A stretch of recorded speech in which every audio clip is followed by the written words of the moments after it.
All right, welcome back. Welcome to Speak for Yourself, the most fun you can have talking sports. We're joined now by the NFL Network's Bucky Brooks. Man, that Twitter off is real. You need this over at the NFL Network. Huh? You need it. All right, time to get anti-social. Darnell, I like the shirt. What you got? Aaron Donald, man, he reminds me of myself when I used to play. Nah, no part of that. No, you the fake one. He the real one. Strong, explosive, undersized. Come on now. Did you make that many plays out there? I mean, I'm just... Let's show this one highlight. It's more on there, man. This highlight tape starts with a tackle for loss for 1 yard. I'm like, come on, bro. Like, you ain't got nothing better than that to start the tape with? You better Google me. Twitter off. We gonna start off with a Whitlaw challenge today, man. So, yeah, the Whitlaw challenge. Yeah, fans have been submitting their best version of Whitlaws, and this one right here is one of my favorite ones. Check it out. I love Speak for Yourself. It's the most fearless show in sports. And the Whitlog is my favorite segment because I love analogies. Jason is like Mr. Miyagi when it comes to analogies. Or maybe he's LeBron or the Ultimate Warrior or Beyonce. Anyway, that's why I created Whitlog Analogy Bingo, because it's fun to follow along. Now, when Whit says Katie is a steroid, or Russell Westbrook is like broccoli because nobody likes him, or Tom Brady is the hiccups because he never goes away, I just check it off. Want to play along? Check the comment section below. All right, man. Huge shout out to Barry Brothers over Twitter. I want to ask you guys, though, what's your approval ratings on this? GOAT status, all-star, role player, scout team, or I'm going 85. I got him at a GOAT status. That was, because look, we've had a lot of entries for this. Yeah. That was the best one by far. Oh, best one by far. That's why I thought you were a little light on your grade, and I gave him a 91. I wanted to give him 100 until I realized, one, that's not a Whitlaw. Answer the damn question, dog. Like, give me something of opinion. So he over here just loving Whitlaw. I mean, you just like because your name is on it. I thought he was going to right. wax poetic, so I was a little hard on him. I gave him a 60. I gave him role player status because I just expected a lot. Because when I tune in, I'm watching you, I'm expecting to see this long soliloquy. He didn't. No, you only get 30 seconds. We ain't gonna let him go forever, but he does need to give an opinion. Give an opinion, bro. Right. Next time.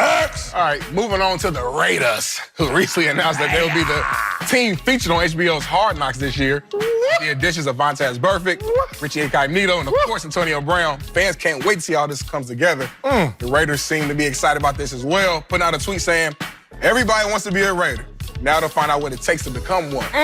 Will this be the best Hard Knocks ever? Hell yeah, live from Folsom, it's going down. It's gonna be...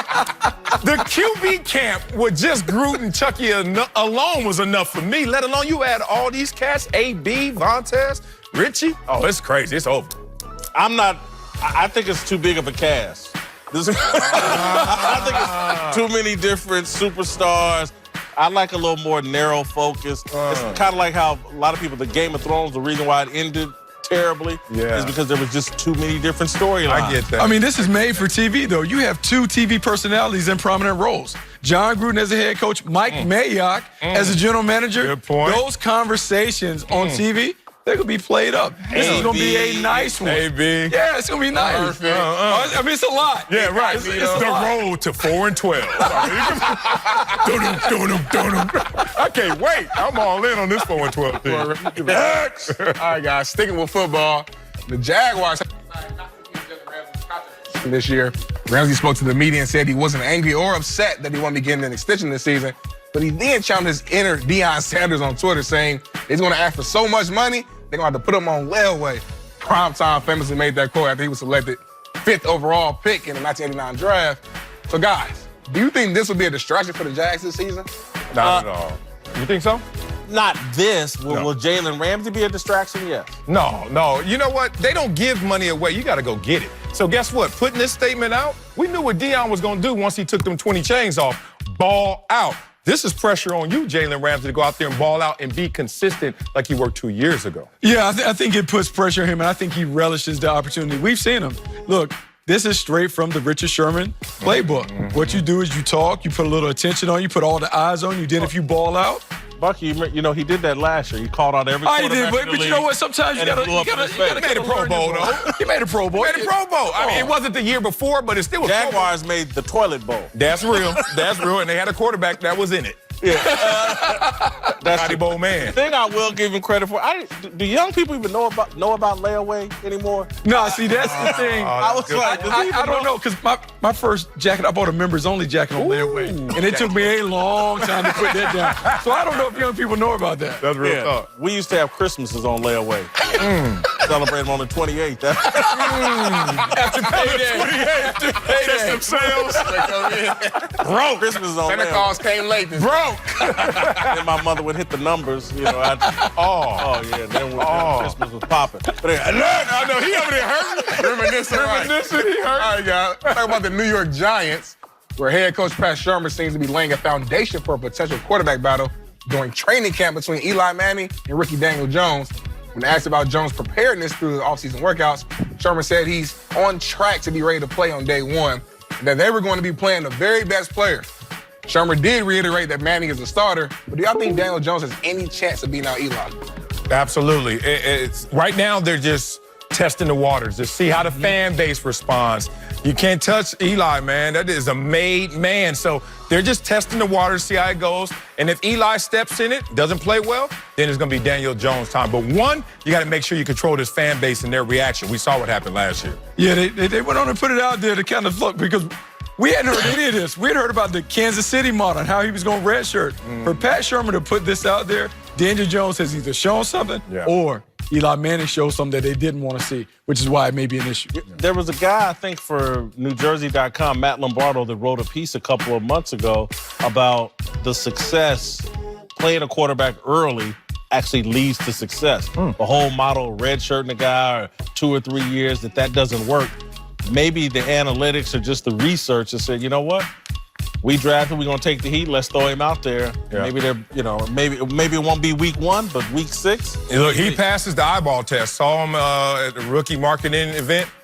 Daniel Jones, and he can move. Like, it's a lot there if he could just, learn it upstairs, the nuances. It seems like he has a lot of talent. Yeah, and he's not going to threaten Eli necessarily with his personality, but his athleticism and the way that he kind of manages the game. Keep those he certainly could threaten. Yeah. All right, time now for Darnell's question of the day.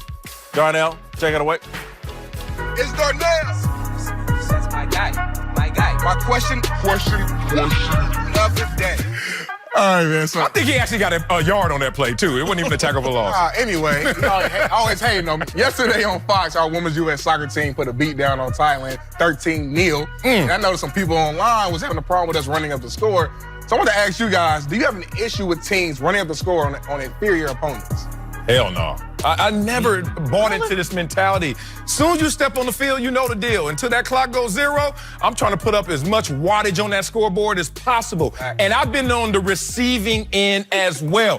High school, homecoming, we played Sarah. Them dudes had us 53-0 at halftime. Oh, yeah. Came out third quarter, all the starters had their shoulder pads off, Mac into the cheerleaders.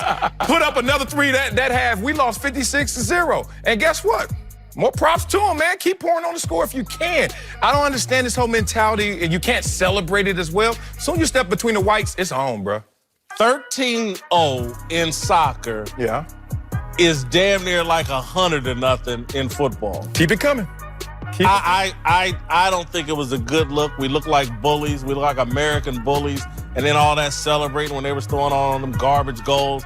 I didn't like it. I didn't think it was a good look at all. Look, man, everyone tells you, hey, act like you've been there before. But I haven't been there before. I haven't scored a goal in the World Cup. So I'm going to celebrate. I think you have to celebrate your successes. Look, these ladies have worked so hard to get to this point. Let them celebrate. Look, 13-0, I can't coach my team and your team. I don't get paid enough. So it's on you to slow us down. You know we're the defending World Cup champions. Yeah, so you know what? I go back because when I was at Carolina, Anson Dorrance talked about it. He said, sometimes you want to beat people so they know that you're not playing games. And so he's letting them know we're not about these games. Yeah. Let's go. I love the ladies. Yeah, putting it that on. score is for the next round. Yeah, let them know. We Let 'em coming, know. baby. It's bigger than you. It's every 4 years. It's a lot of pinned up energy for these ladies. Let's celebrate. And I don't like your mentality of enough is enough. What threshold is enough is enough? Because there are epic comebacks, not 13, but there are epic comebacks. So a coach who says, okay, we're up 6-0, let's calm down.